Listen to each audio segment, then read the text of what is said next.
And as far as that tournament went, that was in Providence, Rhode Island. I remember that distinctly, and my family was there and everything else. And as we go into the book, when you get the book, you'll read how my career started and where I came from, and to be in that position at that point in time, it was something to be. I will always remember. It was a great time. It was a great experience, and we were on. It was part of the up and coming new era of wrestling, and we were all part of it. Yeah, I mean, me personally, I think it was the greatest era of wrestling still to this date. Obviously, everybody can argue from whatever generation they're from which one was better.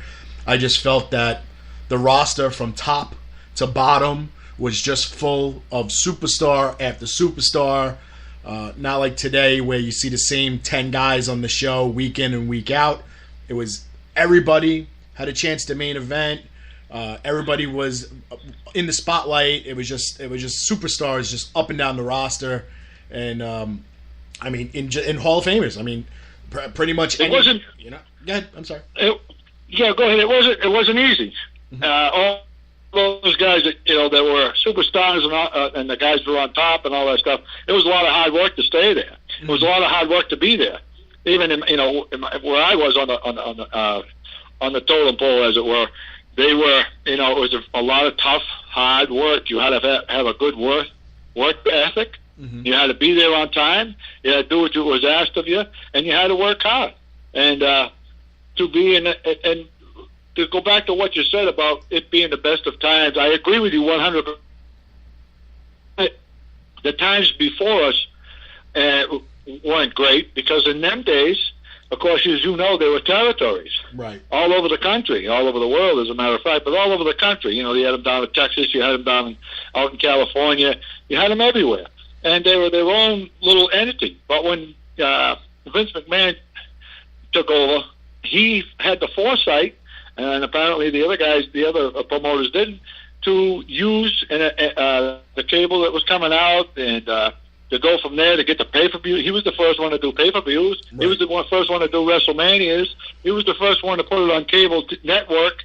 And that is, is a double-edged sword because you had to work differently. Angles had to be worked differently. You had to work things differently because you can't hide what you're doing from the rest of the country or the rest of the world. And he just brought it to the pinnacle of wrestling. Right. And to be part of all that, as I said before, it was just a great. Okay.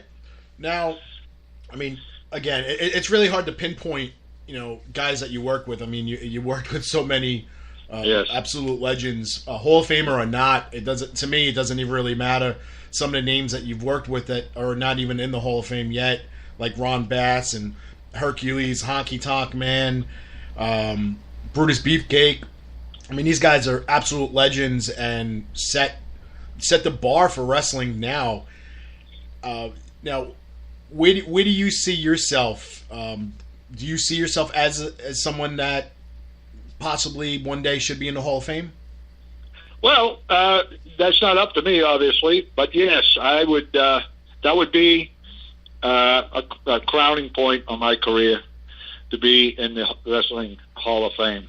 It would be a great another achievement, another goal another dream of mine that I would have made a success or come to fruition for me as a wrestler and as part of the wrestling in general. That's the pinnacle of your success. That would put the frosting on the cake, as it were. I mean, yeah. I mean, look. I mean, they haven't in the past inducted officials, but I think that needs to change. You have a lot of officials that were part of some major storylines in wrestling, like yourself, like Earl Hebner, who I think should be, regardless of whatever issues there are between him and WWE, absolutely belongs in the Hall of Fame. I don't know if you agree. I agree, 100%. I think that the officials, if you watched in those days, we did some things that were just as important as what was going on with people, the wrestlers.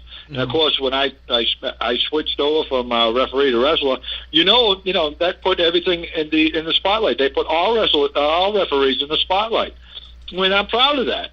And as you know, the wrestlers had a little more to do with what was going on in the ring, and I think that we deserve to be there too, because we're all part of what was. We were there. Without this, it always takes three guys. Even when I was a wrestler, I always understood that it takes three guys to have a match. If you have a referee that doesn't know what he's doing or is uncooperative or whatever, it's not going to work. So yes, I agree with you 100%. We should all be in there as referees, even if we're not here anymore in this world. Joey Morella comes to mind right off the top of my head. I mean, he should be one of the ones. Even if they don't pick me, Earl Hebner's, the Hebner's. I mean, there were so many that should be there, and I agree with you that has to change. But who knows? It may be in the works, or you may have to pass before they actually put you in there. Yeah, that seems to be an unfortunate trend that they set every year, where they they have their main name followed by one female wrestler, one tag team, one deceased wrestler, and then another guy. And that's kind of like the trend they've been doing the last couple of years. I mean, they just recently announced Goldberg headlining this year, along with Ivory as the female, the Dudley Boys as the tag team, Hillbilly Jim, and I don't know off the top of my head who the deceased wrestler was, but I don't think that's the way they should run their Hall of Fame inductions. It shouldn't be, according to that. Why can't there be two females being inducted? Why can't there be two tag teams being inducted? Why do you have to wait for someone to pass away before you recognize them to be a Hall of Famer? Is it really that you don't want them on the mic at the show live? I mean, to me, I never understood it. It always turned my stomach, especially when after Randy Savage passed away, it took them so long for them to induct him into the Hall of Fame. The fans, yes, appreciate it, but the fans would love it more if the person was there to accept that Hall of Fame induction. Well, it could be economics. We don't know what's going on with the WWE. It could be economics where they, economically it makes sense to put a person who is deceased where they don't have to, fly him out, put him in a hotel, which this is all speculation on, but who knows the reasons why they do what they do. But you can't argue with success either. I mean, right. That's a big, they have their trend, their way of doing things, and I don't have the answer. And again, it's all speculation on my part. Mm-hmm. But I agree with you.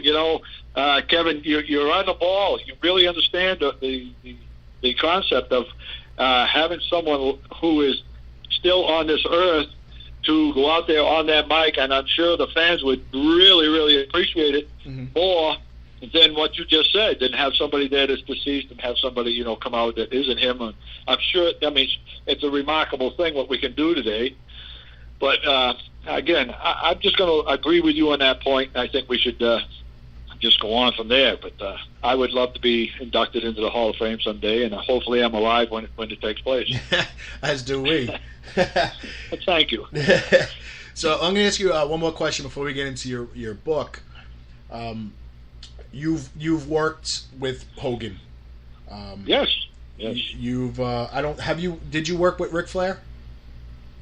No, I never had the privilege. Okay. No, never had the privilege. Now, obviously, you knew of Ric Flair. Everybody knew of Ric Flair. Oh yeah, everybody knew Ric Flair. Sure. So let me ask you this question. Everybody holds Ric Flair and Hulk Hogan as top guys, the top of the chart, the totem pole, as you named, two of the Mount Rushmore of wrestling.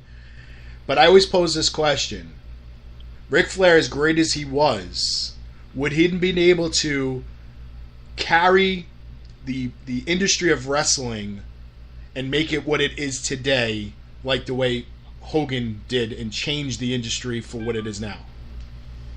Let me give me a minute on that to answer that. That's a great question. I mean, you're asking some really great questions. They're great, and there are a lot of guys that are under them that would be as great as they are. They got the pushes. They entertain the people. They had the charisma. They had the concept. They had everything going for them. The glamour, the music, even right down to the music. It was entertainment. Right. To compare the two would be Hulk Hogan is a Hulk Hogan and Ric Flair is a Ric Flair. Of course, there might be a little difference in the stature. I think that's what put Hulk Hogan in the forefront of his career. Mm-hmm.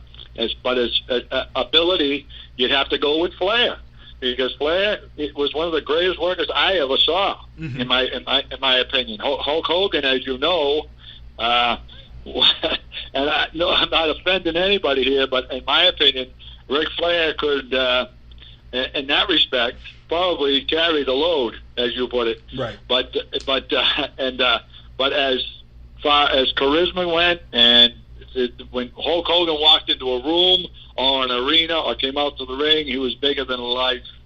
And they built him up that way. I mean, and when he walked, he was a giant of a man. He was always in great shape. He was always tanned, his blonde hair, and he had that look. And it just, and the people bought it, and they loved it.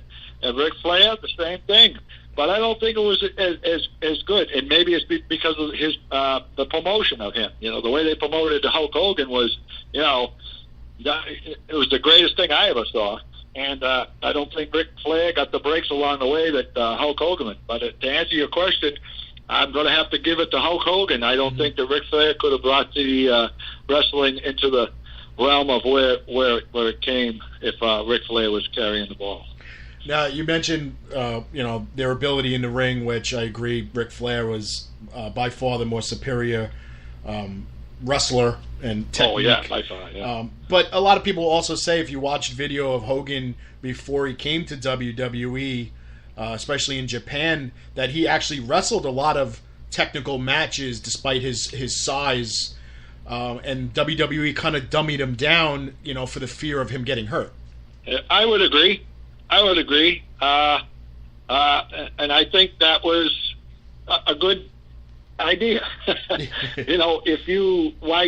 they say, I don't know, it's an old saying, why kill the golden goose? You don't want nothing to happen to you. You take it easy, you protect them, and he's just bringing you, wheelbarrow full of money. You don't want to hurt that product. You have to protect that product at all costs. So you're right. Again, I agree with you. Yeah, I think when Flair eventually made his way to WWE, I think they not that they really had control of it, because you had the NWA and WCW running against WWE, but I think they were about 10 years too late to really be able to showcase Flair for the ability that he had, as long as he wrestled, forever. But I think they were about 10 years too late. If he would have came 10 years earlier, maybe at the mid to late 80s, early 90s, that part of wrestling, I think Ric Flair could have kind of been like 1 and 1A with Hogan. But I think because it was 10 years later and a different era of wrestling, again, it was kind of the new generation of wrestling, where a lot of guys were jumping ship to WCW for the money or whatever the reason. I think he really didn't get the fair shake, because he didn't get to wrestle against all the wrestlers that everybody grew up watching, loving and idolizing. He was wrestling some of the younger talent, or guys like Bret Hart, who went from tag team to singles, and Shawn Michaels doing the same thing. So I just think, not to take anything away from anybody on that roster, I just think that Ric Flair missed the boat by 10 years with WWE. As popular as he is, I think he could have been even more. Well, again, I believe that you'll find, if you look into it, that where he was making good money or great money. Oh, of course. So that kept him where he was. When you're that good, and you had that amount of